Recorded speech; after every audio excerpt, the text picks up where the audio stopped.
사랑하는 교우 여러분, 오늘은 성령 강림 주일입니다.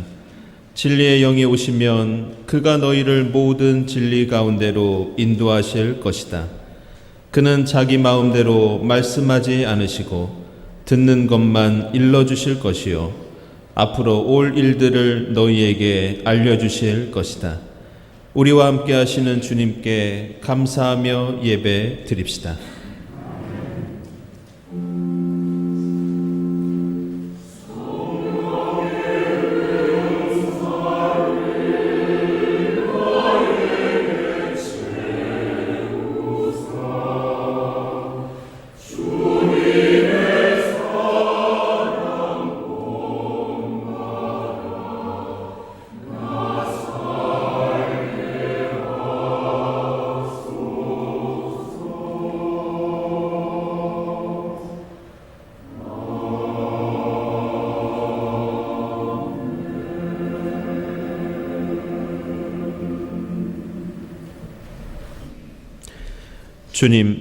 주님께서 손수 만드신 것이 어찌 이리도 많습니까?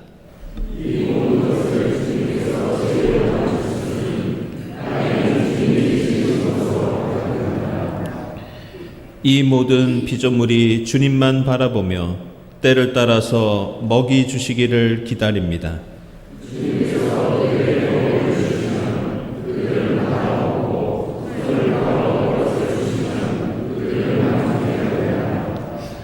그러나 주님께서 호흡을 거두어 들이시면 그들은 죽어서 본래의 흙으로 돌아갑니다.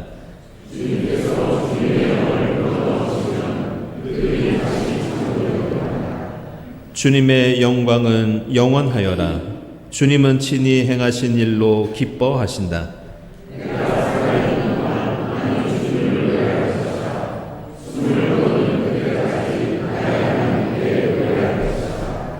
아멘.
성령께서도 우리의 약함을 도와 주십니다.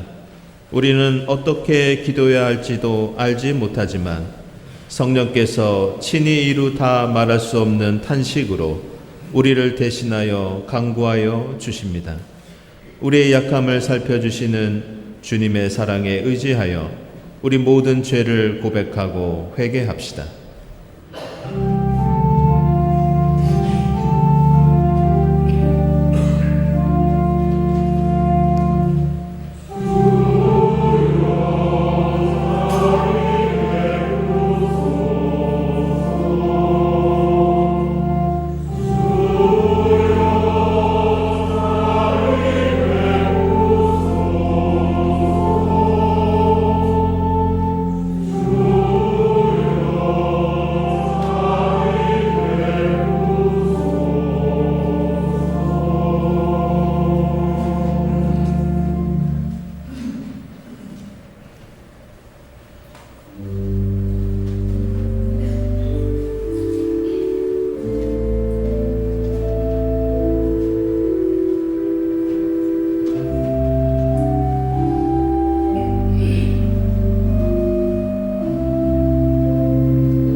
그리스도 예수 안에 있는 사람들은 정죄를 받지 않습니다. 그것은 그리스도 예수 안에서 생명을 누리게 하는 성령의 법이 당신을 죄와 죽음의 법에서 해방하여 주었기 때문입니다. 이 말씀에 의지하여 우리 모든 죄가 용서받았음을 선언합니다. 아멘.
사도행전 2장 1절에서 13절까지 말씀입니다. 오순절이 되어서 그들은 모두 한 곳에 모여 있었다. 그때 갑자기 하늘에서 세찬 바람이 부는 듯한 소리가 나더니 그들이 앉아있는 온 집안을 가득 채웠다. 그리고 불길이 솟아오를 때 혓바닥처럼 갈라지는 것 같은 혀들이 그들에게 나타나더니 각 사람 위에 내려앉았다. 그들은 모두 성령으로 충만하게 되어서 성령이 시키는 대로 각각 방언으로 말하기 시작하였다. 예루살렘에는 경건한 유대 사람이 세계 각국에서 와서 살고 있었다. 그런데 이런 말소리가 나니 많은 사람이 모여와서 각각 자기네 지방말로 제자들이 말하는 것을 듣고서 어리둥절하였다. 그들은 놀라 신기하게 여기면서 말하였다.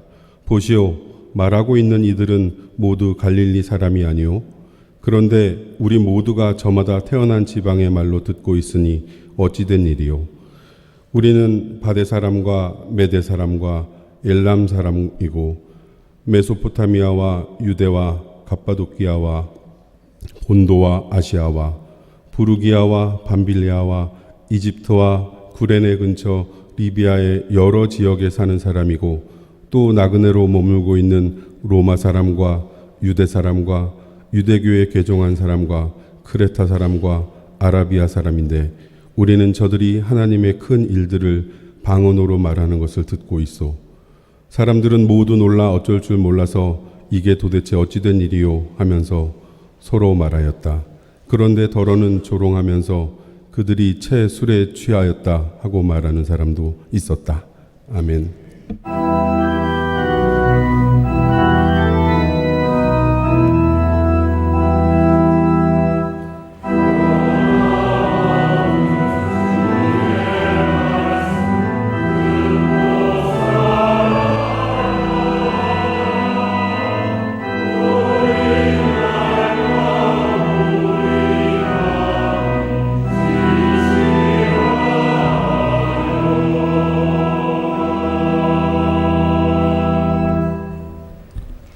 서신의 말씀은 고린도전서 12장 3절에서 7절, 12절, 13절 말씀입니다.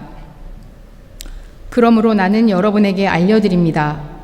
하나님의 영으로 말하는 사람은 아무도 예수는 저주를 받아라 하고 말할 수 없고 또 성령을 힘입지 않고서는 아무도 예수는 주님이시다 하고 말할 수 없습니다.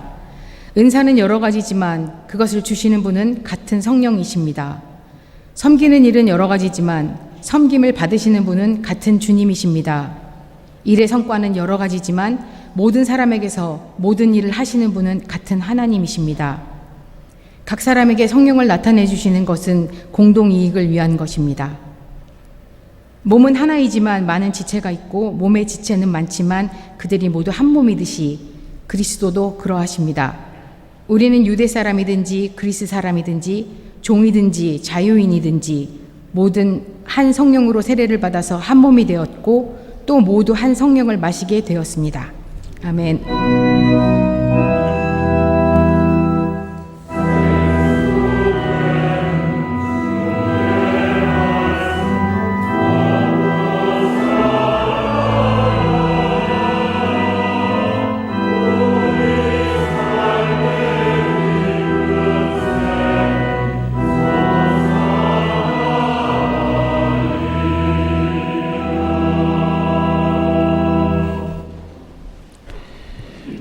복음의 말씀은 요한복음서 20장 19절부터 23절까지입니다.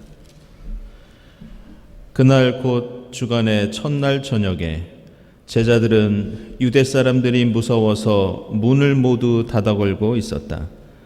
그때 예수께서 와서 그들 가운데로 들어서셔서 너희에게 평화가 있기를 하고 인사말을 하셨다. 이 말씀을 하시고 나서 두 손과 옆구리를 그들에게 보여주셨다. 제자들은 주님을 보고 기뻐하였다. 예수께서 다시 그들에게 말씀하셨다. 너희에게 평화가 있기를 빈다. 아버지께서 나를 보내신 것 같이 나도 너희를 보낸다. 이렇게 말씀하신 다음에 그들에게 숨을 불어넣으시고 말씀하셨다. 성령을 받아라. 너희가 누구의 죄든지 용서해 주면 그 죄가 용서될 것이요 용서해 주지 않으면 그대로 남아 있을 것이다. 아멘.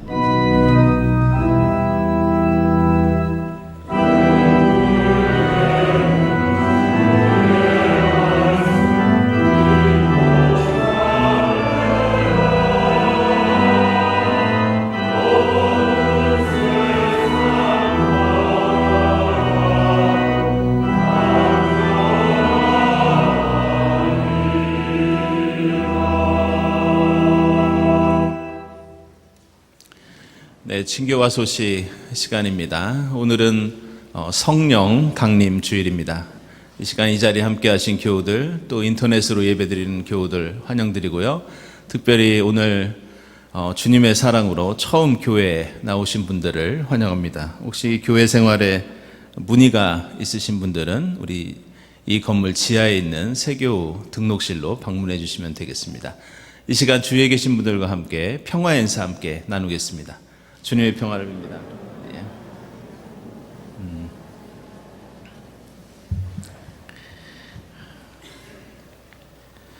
네, 교우 소식입니다. 우리 허철호 집사님 어머님 되시고 우리 강원래 권사님 시어머님 되시는 박수본 권사님, 네, 주님의 부르심을 받고 은혜 가운데 장례를 잘 마쳤습니다. 위로 인사는 다음 주에 나누도록 하겠습니다. 예, 조준영 집사님 개인전 투 핸즈 31일부터 6월 6일까지 경운동에 있는 갤러리 M에서 진행됩니다. 축하드립니다. 그리고 이재명 집사님 소장전 판화의 울림 가지고 계신 판화 작품들을 경동 갤러리에서 전시하도록 하겠습니다. 6월 5일부터 한 달 동안 진행됩니다. 감사드리고 축하드립니다. 그리고 송영희 집사님, 조용방 권사님 따님 되시는 송혜주 교우 본솔로이스트 정기 연주회가 6월 4일 오후 2시에 예술의 전당에서 있겠습니다. 축하드립니다. 네, 기도회 및 모임 광고 3가지 말씀드리겠습니다. 작년의 주간 특강 우리 최강수 집사님께서 오늘 1부 예배 후에 203호에서 진행해 주십니다.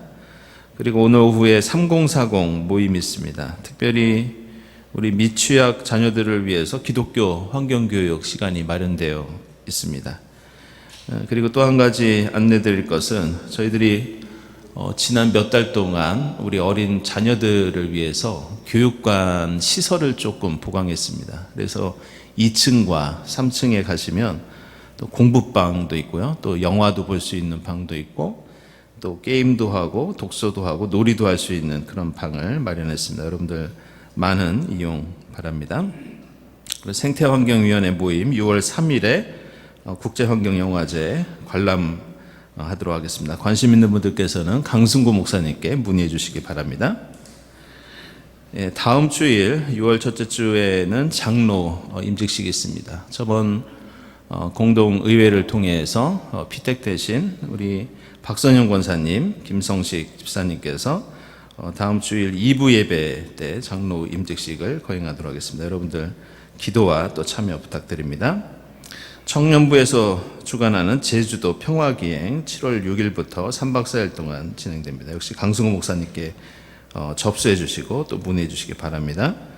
서울장로회 성서연구 강좌 이번에 이강학 교수님 모시고 6월 1일에 있겠습니다. 그리고 2023년도 선교 후원의 들예배 6월 2일에 어린이 대공원에서 있겠습니다. 이 행사는 여신도의 서울 북연합회 선교 후원회에서 진행하도록 하겠습니다. 그리고 6월 교회 일정이 나와 있습니다. 다음 주일에는 저희들 상반기 세교 환영회가 있고요. 그리고 둘째 주에는 성공의 교환 예배가 있겠습니다. 그리고 계속해서 여해 예론과 에큐메니칼 중동학교 계속 진행되도록 하겠습니다. 다음 주일 예배위원 감사드리고요. 감사헌금, 선한 이웃 헌금 하나님께 드립니다. 우리 최수천 집사님, 임신옥 권사님 가정에서 아버님 추모하시면서 오늘 꽃드림 하셨습니다. 주님의 위로를 빕니다. 기도드리겠습니다.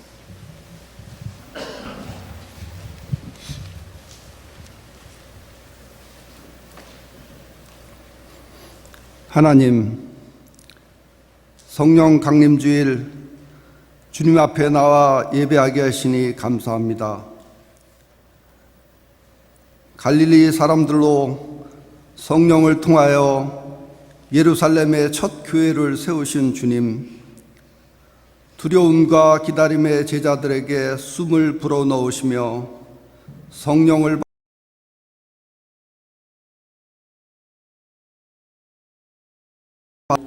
용서해 주지 않으면 그대로 남아 있을 것이다 라고 하심같이 용서를 통해 살리시는 성령 강림의 때를 살아가게 하옵소서. 신냉전 세계 질서 가운데 불의한 제국들의 전쟁 연습장이 되어가는 한반도를 주님 지켜주옵소서. 꺼져버린 남북 간 대화와 신뢰의 불씨가 생겨나게 하옵소서. 남북 정상이 다짐했던 평화의 약속이 회복되게 하옵소서. 교회에 화해의 영을 부어주시사 미움과 분열의 자리에 사랑과 일치의 마음이 싹트고 열매 맺게 하옵소서. 휴전 70주년이 아니라 종전선언의 첫 해가 되기를 간절히 소망합니다. 주님의 사랑으로 모든 것이 막혀버린 남과 북에 생명의 숨으로 민족이 살아갈 길을 열어 주옵소서. 기후와 환경의 재난 가운데 불안한 나날을 살아가고 있습니다. 우리의 이기심과 욕심과 무분별로 생겨난 재앙을 우리 힘으로는 회복할 길이 없습니다. 날마다 신음하고 탄식하는 주변을 돌아보는 일에 눈뜨고 정성을 다하게 하옵소서. 피조물들의 아름다움으로 창조의 치유를 얻게 하시사 지음받은 그대로 살아가게 하옵소서. 하나님의 영으로 육체의 연약함으로 애통하는 이들을 돌아보게 하옵소서. 한없이 탄식하시는 성령의 도우심을 따라 위로와 간구함으로 함께 나음을 입어 성전에 함께 모여 하나님의 은혜를 찬양할 수 있게 도와주옵소서. 보이지 않는 손과 마음에 이끌림 받는 섬김과 나눔, 영과 진리로 드리는 예배를 주님 기뻐 받아주시사 거듭나게 하시는 성령의 능력으로 세상을 향해 나아가게 하옵소서. 이명섭 담임 목사님을 통하여 주시는 생명의 말씀과 정성을 다해 드리는 찬양의 기도가 하늘 영을 사모하는 갈릴리 사람들의 간절한 마음이 되어 한 사람 한 사람 일상 속에 성령의 열매가 맺어지게 하옵소서. 우리 주 예수 그리스도의 이름으로 기도합니다. 아멘.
네, 정성으로 준비한 일부 성가대 찬양 깊이 감사드립니다.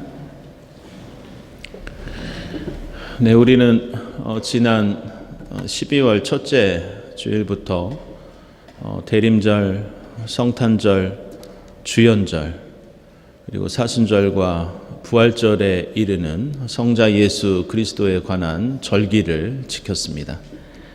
그리고 부활절에 이어서 이제 오늘부터 3개월 동안은 우리가 성령의 절기, 오늘 성령 강림 주일부터 3개월 동안 이어지는 성령의 절기를 보내게 됩니다. 오늘 사도행전 2장 1절을 보시면 유대인들이 지키는 오순절에 성령 강림의 사건이 일어났다고 말씀합니다.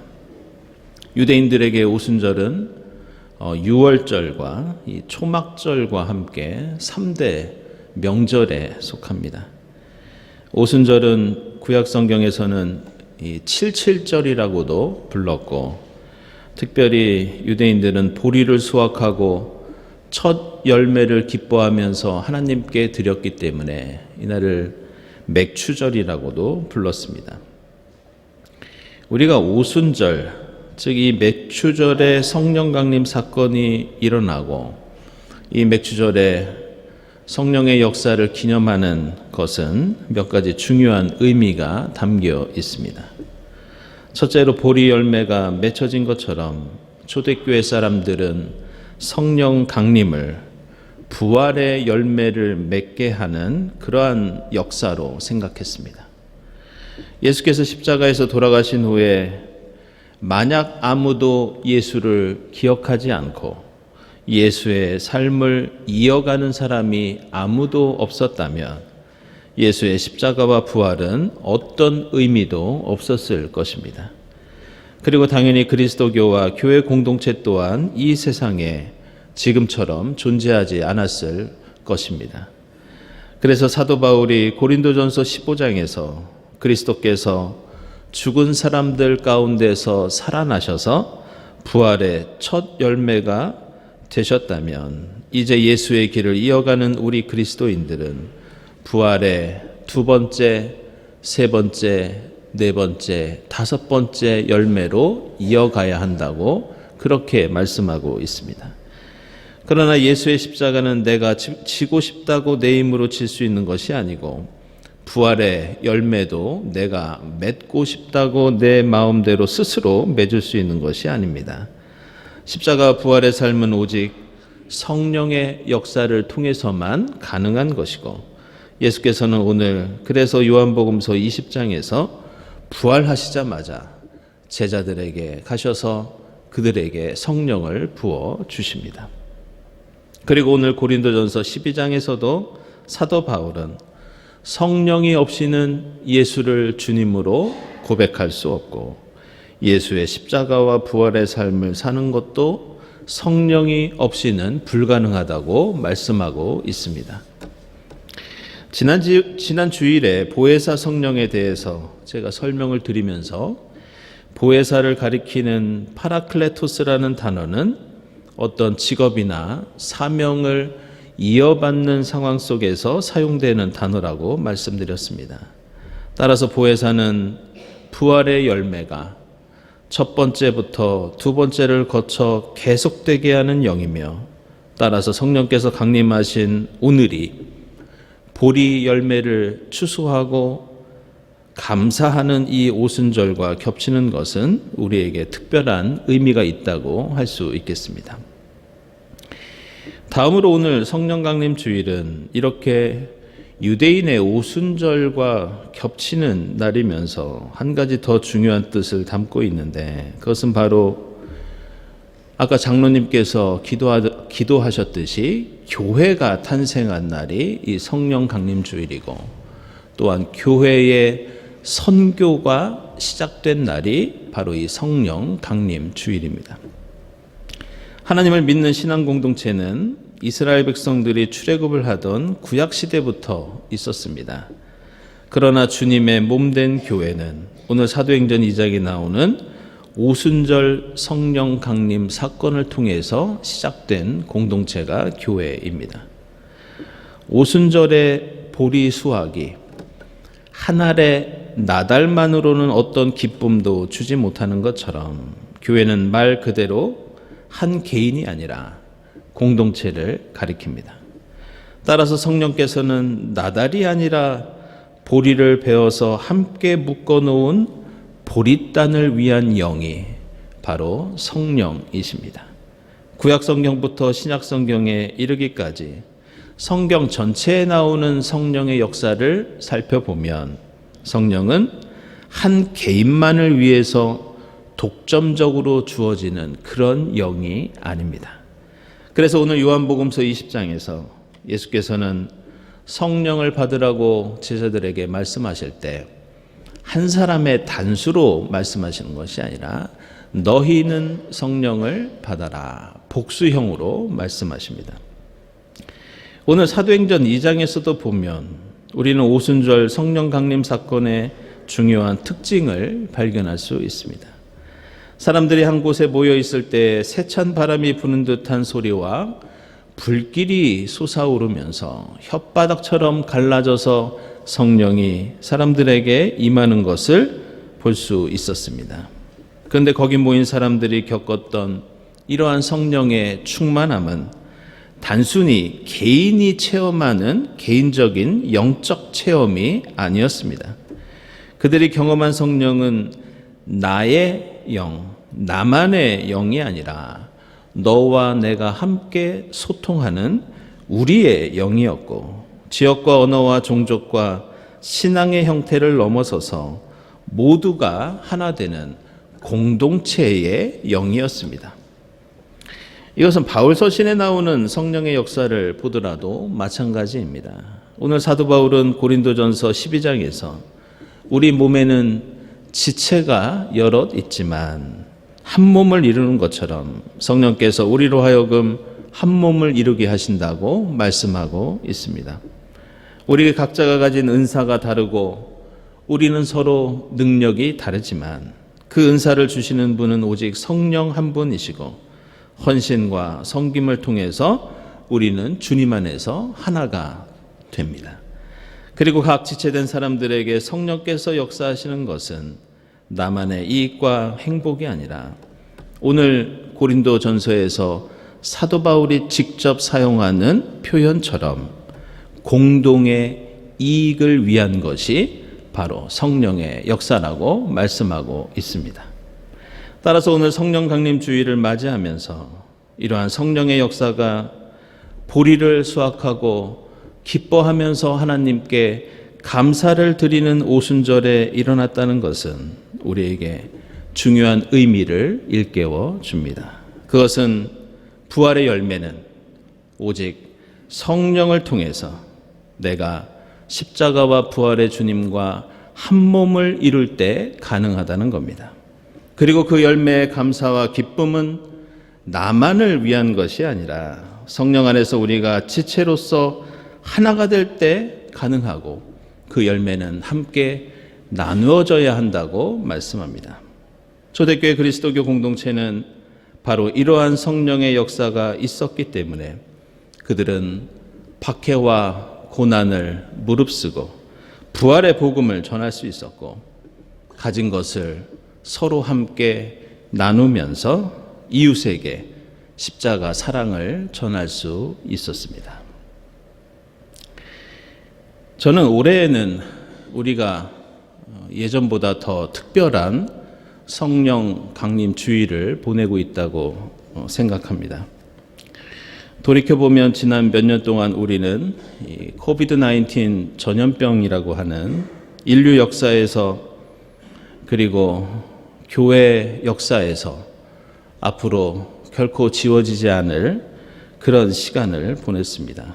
그리고 세계보건기구는 며칠 전에 2020년 1월 30일 이래로 지속되었던 이 코로나 팬데믹이 3년 4개월 만에 종료되었다고 선언했습니다. 이 세계보건기구 통계를 보니까 이 코로나 팬데믹이 시작된 이래로 7억 6,600만 명의 확진자가 있었고 그 중에서 무려 700만 명이나 되는 인명이 희생당한 걸로 그렇게 통계에 나와 있습니다. 공식적인 통계가 이 정도니까 어림잡아 이번 전염병으로 우리나라 서울시 인구 이상의 사람들이 목숨을 잃었습니다. 별다른 추모 행사나 이벤트 없이 이 팬데믹이 끝났지만 인류 역사에 남을 만한 엄청난 비극을 우리는 겪었고 그 상처와 후유증은 우리 사회와 교회에 앞으로도 오랫동안 지속될 것이 분명합니다. 제가 이렇게 팬데믹에 대해서 말씀드리는 것은 우리는 교회와 전염병의 관계라고 하면 이 중세시대에 그 유럽을 휩쓸었던 흑사병을 생각합니다. 하지만 교회에 영향을 끼친 전염병은 훨씬 더 오래된 역사를 가지고 있습니다. 그것은 바로 오늘 우리가 읽은 말씀들에 나오는 이 초대교회 그 시대에 로마 제국의 전염병이 막대한 피해를 주었고 또 공교롭게도 우리는 당시 교회의 대응을 통해서 오늘 성령 강림 주일이 가지고 있는 그 의미를 다시 한번 되새겨 볼 수 있습니다. 몇 가지 책들과 논문들을 찾아보니까 이 로마 제국은 기원전 387년부터 무려 11번의 대전염병이 로마 제국 역사에서 있었습니다. 당시 로마 사람들은 인슐라라고 하는 지금으로 말하면 아파트 같은 공동주택에서 살고 있었기 때문에 이 전염병은 더 빠르게 확산되었습니다. 게다가 의료기술이나 위생 상태가 열악했기 때문에 전염병은 더 치명적이었습니다. 그렇다고 전혀 대응이 없었던 것은 아니었습니다. 오늘 사도행전과 고린도전서가 기록된 시절이었던 이 서기 79년에 이 티투스 황제 시절에 전염병이 있었는데 당시 로마 당국은 지금의 질병관리본부 같은 대책위원회를 세웠다는 기록이 나와 있습니다. 로마 제국의 의사들을 모두 불러 모아서 어떻게 이 전염병을 막을 수 있을까 많은 노력을 기울였다고 합니다. 하지만 매일 사망자가 1만 명을 넘었고 심지어 티투스 황제 자신도 이 전염병으로 죽게 됩니다.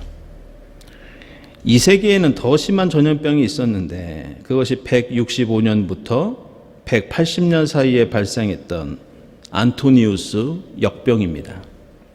이 역병은 군사 원정을 떠났던 군대들이 이 병을 옮겨와서 각 가정을 통해서 퍼뜨렸던 그런 전염병이었습니다. 얼마나 치사율이 높았으면 로마 제국의 6천만 명의 인구들 중에서 무려 30% 가까이에 이르는 1,800만 명 정도가 사망하는 그러한 무서운 질병이었습니다. 이 밖에도 로마 제국에는 3세기에도 15년 동안 전염병이 창궐했는데 교회의 역사를 보면 당시에 알렉산드리아 주교의 부활절 설교에서 이 전염병이 언급되고 있습니다. 당시 전염병이 교회에게 더 힘들었던 것은 당시 교회는 박해를 겪고 있었고 따라서 이런 병이 돌면 사람들은 그리스도인들 때문에 이런 병이 돈다는 유언비어를 살포했습니다. 그런데 자료들을 보면 오늘 말씀에 나오는 당시 초대교회가 보여주었던 이 전염병에 대한 대처와 태도가 얼마나 놀라운 것인지 우리는 느낄 수 있습니다. 수많은 사람들이 죽어갔을 때 먼저 교회는 자신의 잘못을 살피면서 하나님께 회개했습니다. 놀라운 것은 그리스도인들이 고통당하는 이웃들을 위해서 특별히 당시에 더 큰 고난을 당했던 가난한 사람들과 사회적인 약자들을 위해서 초대교회는 그들을 간호하는 봉사 조직을 만들어서 활동했다는 기록이 남아 있습니다. 그래서 3세기에 키프리아누스 역병이 창궐했을 때에는 이 알렉산드리아 주교인 디오니시오스가 남긴 편지에 이런 내용이 담겨 있습니다. 우리는 대부분 자신을 아끼지 않고 오직 서로만을 생각하며 무한한 사랑과 충실함을 보여주었습니다. 위험을 아랑곳하지 않고 병자들을 돌보며 그들이 무엇이 필요한지 주의를 기울이면서 그리스도 안에서 그들을 정성껏 돌보았습니다. 무려 2000년 전에 전염병을 겪었던 초대교회에 남겨진 그런 편지입니다. 당시 그리스도인들은 이 전염병을 통해서 자신의 삶을 되돌아보는 반성의 계기로 삼으면서 우상 숭배를 그치고 그리고 혼탕 목욕탕이나 원형 경기장에 가는 향락 문화를 그쳤다는 그러한 기록도 나옵니다. 우리는 초대교회 사람들이 의학 지식이 부족해서 겁도 없이 봉사활동을 한 것이 아닌가 생각할 수 있습니다. 하지만 결코 그렇지 않았습니다. 당시 지도층들은 전염병을 피해서 산으로 도망한 사람들이 많았지만 그리스도인들은 사랑하고 봉사하고 헌신하는데 다른 게 아니라 바로 예수의 십자가 사랑 때문에 그 헌신에 몰두하였습니다. 그리고 십자가 후에 부활 생명이 있다는 믿음, 그리고 그들을 하나 되게 했던 성령의 역사가 그들로 하여금 위험을 무릅쓰고 봉사하게 했고 사랑하게 했고 부활의 열매를 맺게 했습니다. 더욱 놀라운 것은 이 전염병 시대가 끝났을 때 초대교회에는 엄청난 변화가 생겼는데 로마 제국은 전염병 때문에 인구가 줄고 세금이 줄고 나라가 약해져서 쇠락의 길에 들어섰지만 교회는 정반대였습니다. 그리스도인들의 사랑과 헌신 때문에 교회에 대한 인식이 달라졌고 개종자가 크게 늘면서 전염병이 끝나고 그리스도인들의 숫자가 로마 제국 인구의 1.9%에서 10.5%로 5배나 늘어나는 그런 역사가 초대교회에 있게 됩니다. 이제 다시 우리는 우리의 현실로 돌아와서 지난 3년 4개월 동안에 그 전염병 시대를 마감하면서 초대교회와 지금의 한국교회를 비교해 봅니다. 어쩌면 지난 몇 년 동안 우리 사회와 교회에는 2000년 전과 비교해 보면 정반대의 일들이 벌어졌다고 할 수 있습니다. 이번 코로나 전염병 시대에 교회는 거의 아무것도 하지 못했습니다. 초대교회에 비하면 박해도 없었고 이 전염병에 대응할 만한 풍부한 의료 지식과 우리에게는 백신도 있었습니다. 한국교회에는 초대교회와 비교할 수 없을 정도로 어마어마한 인적 자원과 물적 자원이 있었지만 교회는 어떤 역할도 하지 못했습니다. 교회 바깥뿐만이 아니라 공동체 내부도 연락이 끊기고 서로 하나가 되지 못했고 우리가 맺은 열매를 이웃과 나누기커녕 반대로 많은 사람들이 교회를 떠나서 이제는 그 후유증에서 벗어나지 못하고 있습니다. 사랑하는 여러분, 이제 코로나 전염병 시대를 마감하고 새로이 맞는 포스트 코로나 시대의 첫 번째 성령의 절기에 우리는 다시 한번 성령의 충만함을 입어야 할 줄로 믿습니다. 초대교회가 그렇게 할 수 있었던 것은 단 한 가지 이유 때문이었습니다. 그것은 바로 십자가와 부활의 주님과 하나가 되고 주님 안에서 모든 이들이 하나 되는 성령의 역사 때문이었습니다. 보혜사 성령을 통해 자신들이 예수의 십자가와 부활을 이어받았다고 그들은 확신하였고 부활의 두 번째, 세 번째, 네 번째 열매가 되어야 하는 사명을 깨달았기에 그들은 어떤 두려움도 없이 평안과 기쁨 가운데 복음을 전하고 이웃에게 사랑을 전할 수 있었습니다. 우리에게 십자가와 부활의 사명을 잊게 하는 보혜사 성령을 통하여 주님과 한 몸을 이루어 기쁨과 평안 가운데 가정과 교회와 이 사회에서 부활 생명의 풍성한 열매를 맺고 전하는 이번 성령의 절기가 될 수 있기를 바랍니다. 기도하겠습니다.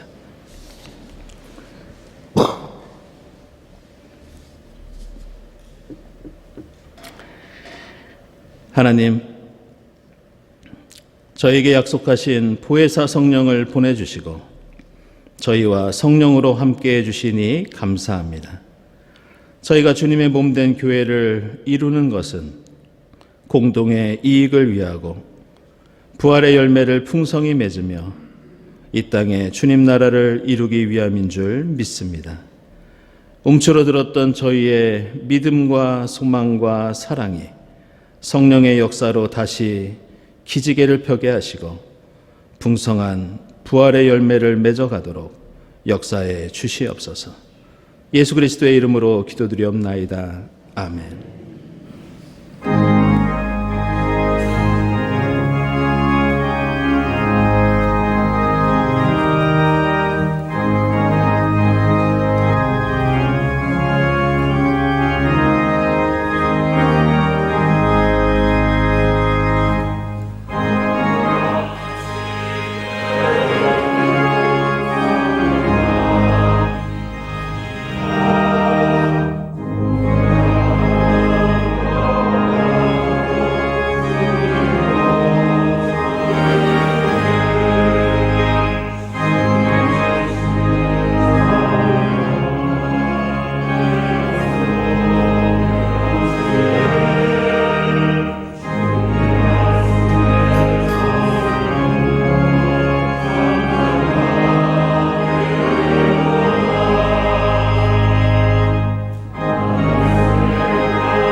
저희로 주의 성령 안에서 한 교회 공동체를 이루게 하시고 주님의 은혜 가운데 살아가게 하시니 감사합니다.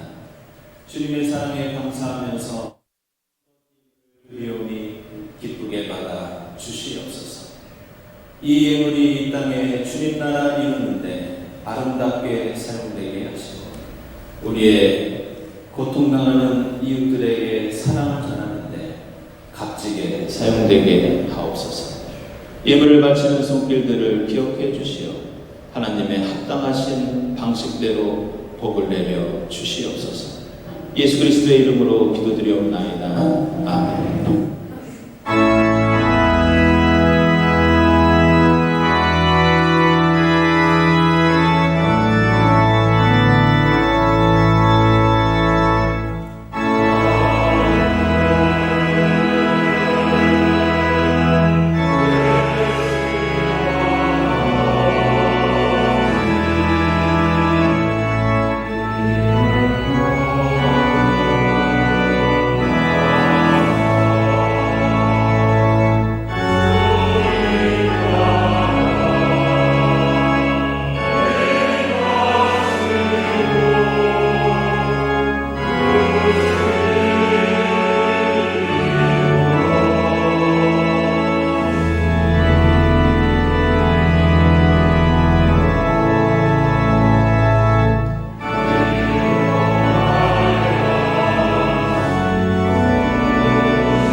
하나님 감사합니다. 보혜사 성령을 저희에게 보내주시어 예수 그리스도의 십자가와 부활의 삶을 이어가게 하시니 감사합니다. 주의 성령께서 저희에게 임하신 것은 공동의 이익을 위해서 저희로 부활 생명의 열매를 풍성히 맺고 함께 나누기 위함인 줄 믿습니다. 코로나 시대로 움츠러들었던 저희의 믿음과 소망과 사랑이 기지개를 펴고 주의 성령과 함께 이 땅에 주님 나라 이루어가는 저희가 될 수 있도록 역사에 주시옵소서. 이 모든 감사와 간구 위에 성부와 성자와 성령 삼위일체 되신 하나님의 은총이 지금부터 영원까지 함께 하옵시기를 간절히 축원하옵나이다. 아멘.